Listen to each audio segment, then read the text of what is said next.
Welcome back to TTS Daily with me, Yi. Our first story, Fang has just started his 40-month sentence, followed by a car wash worker in Malaysia who accidentally stepped on the wrong pedal. And the last story is when you're travelling alone or with a group of girls, be very careful, or is this just paranoia?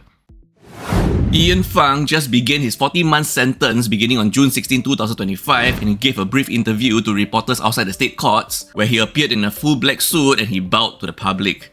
He was accompanied by his mother. For some context, Fang has been sentenced to 40 months in jail after pleading guilty to 3 counts of explicit conduct with a minor in 2024. The victim was 15 years old at the time of the offences. He expressed remorse in Mandarin and English, saying that he must take responsibilities for his mistakes.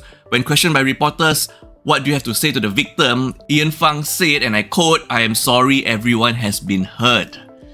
When questioned on further in regards to the victim's parents saying that they will sue Fang until he is bankrupt, Fang responded that he hopes to clarify things in future and certain things might not have been portrayed correctly in the media. And he was accompanied by his mother. His mother also claimed there have been untruths in the story, such as the claim of STD, which she claims Fang doesn't have, and they have proof. The full interview can be seen on CNA. Think twice again if you think a concrete wall is going to stop a car from crashing through. We're unable to show you the full video due to the graphic nature of the video, and viewer discretion is advised. So here are some screen caps. This just happened in Malaysia, Kuala Lumpur, when a 23-year-old car wash worker allegedly stepped on an accelerator accidentally while cleaning the car, causing a Toyota Camry to plunge through a third-floor parking lot wall, landing on the ground, landing on 2 unoccupied parked cars. Thankfully, the worker survived but sustained serious injuries and was rushed to the University Malaya Medical Center for treatment. Police investigations are underway.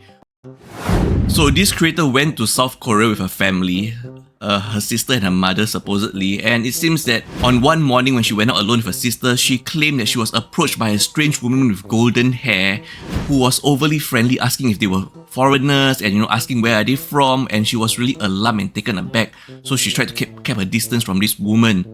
So, and after that, later on at night, when they went out shopping at night, as she and her sister was walking ahead of her mom, suddenly they were approached by 2 young guys, tall and well-built, strong, and they were trying to talk to the girl, and she actually rejected them, claiming that, telling them, "I only speak English," and trying to keep a distance from them. But these 2 guys keep following them all over they go until they were a bit startled and they ran back to their mom, and the mom actually said hi to the guys and even joked that it seems that the guys just want to know them, They could just be the regular Hongdae guys, looking for open-minded people. So, yeah.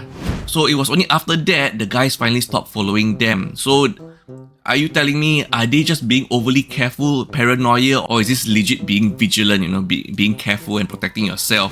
And then she also shared that after that, her sister now went alone to Hongdae at night, and to nobody's surprise, she was actually approached by a guy who tapped her on the shoulder and passed her a piece of paper. In that piece of paper, it claims that, "I really like you, and here is my WhatsApp number, let's be friends." And she was telling her sister, throw away that piece of paper right away, because you do not know what do people put on.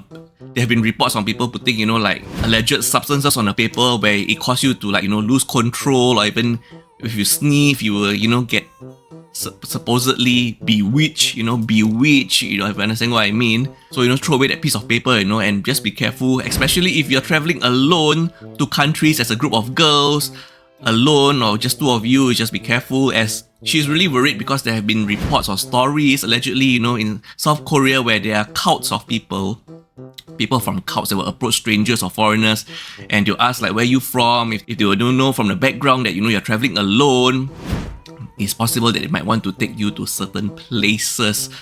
So everyone, just stay safe out there and beware of the Hongdae guys when they ask you to put your phone number in their iPhone 16 Pro Max.